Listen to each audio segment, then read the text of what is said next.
નમસ્કાર, તમે જોઈ રહ્યા છો ઓફ બીટ સ્ટોરીઝ. હું વિધિ. જોઈએ આજના મહત્વના સમાચાર.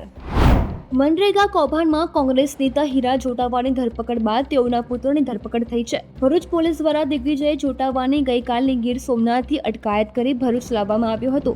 ભરૂચ લાવી તેની વિધિવત ધરપકડ કરવામાં આવી છે. મનરેગા કૌભાંડમાં ધરપકડનો કુલ આંકડો 6 પર પહોંચ્યો છે. મનરેગા કૌભાંડ મામલે કોંગ્રેસ નેતા હીરા જોટાવાની 6 દિવસના રિમાન્ડ મંજૂર કરવામાં આવ્યા. ઓપરેટર રાજેશ ટેલરના પણ 6 દિવસના રિમાન્ડ મંજૂર કરવામાં આવ્યા. આ કૌભાંડમાં અન્ય કોણ સંડોવાયેલું છે તેના પરથી રિમાન્ડ દરમિયાન પડદો ઉઠી શકે છે. ગુજરાતમાં પ્રારંભમાં ચોમાસું બરોબર જામ્યું છે. છેલ્લા 24 કલાકમાં ગુજરાતના 171 તાલુકામાં વરસાદ નોંધાયો છે, જેમાં સૌથી વધુ દ્વારકાના કલ્યાણપુરમાં 3 ઇંચ વરસાદ ખાબક્યો છે.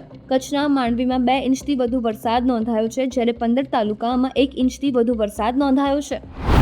આગાહીકાર અંબાલાલ પટેલ દ્વારા આગામી 30 જૂન સુધી ગુજરાતમાં ભારે વરસાદની આગાહી કરવામાં આવી છે. સૌરાષ્ટ્ર અને મધ્ય ગુજરાતમાં પણ ભારે વરસાદની સંભાવના વ્યક્ત કરવામાં આવી છે. તો સંખ્યાબંધ જિલ્લામાં જળબંબાકારની સ્થિતિ સર્જાશે તેવી આગાહી કરવામાં આવી છે. ચોમાસું જામતા ડાંગ જિલ્લામાં કુદરતી સૌંદર્ય ખીલી ઉઠ્યું છે. પહાડોની વચ્ચે પ્રચલિત ગીરા ધોધ સહિત અનેક ધોધ ખીલી ઉઠ્યા છે. ડાંગ નજીક મહારાષ્ટ્રની હદમાં આવતા વડિયાવનમાં ડુંગર પર આવેલો ભંભાઈ ધોધનો પણ આવો જ કુદરતી નજારો આકર્ષણ કેન્દ્ર બન્યો છે. અંદાજે 100 મીટરની ઊંચાઈથી પડતો ધોધ જોવા લોકો દૂર દૂરથી અહીં પહોંચતા હોય છે. અમદાવાદમાં વિમાન દુર્ઘટના બાદ એર ઇન્ડિયાના કર્મચારીઓની બેશરમીનો વિડીયો વાયરલ થયો હતો.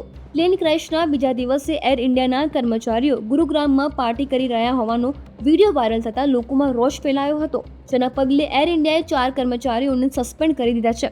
કંપનીએ તમામ વિરુદ્ધ શિસ્તભંગની કાર્યવાહી કરી છે. કાંટા લગાના રીમેકથી ફેમસ થયેલી એક્ટ્રેસ શેફાલી જરીવાલાનું 42 વર્ષની વયે નિધન થયું છે. શુક્રવારે રાત્રે હાર્ટ એટેક આવતા અભિનેત્રી મોતને શેફાલીના મૃતદેહને પોસ્ટમોર્ટમ માટે કૂપર હોસ્પિટલમાં મોકલવામાં આવ્યો છે. મુંબઈ પોલીસ દ્વારા તેના પતિ, ગાર્ડ, નોકર સહિત 4 લોકોની પૂછપરછ કરવામાં છે.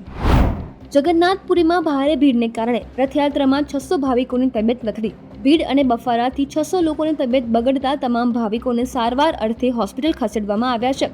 ઘણા બેભાન થઈ ગયા અને કેટલાક ઘાયલ પણ થયા હતા. તંત્રના જણાવ્યા મુજબ 70 લોકો હોસ્પિટલમાં દાખલ છે, તેમાંથી 9 લોકોની હાલત ગંભીર છે. આ હતા અત્યાર સુધીના મહત્વના સમાચાર.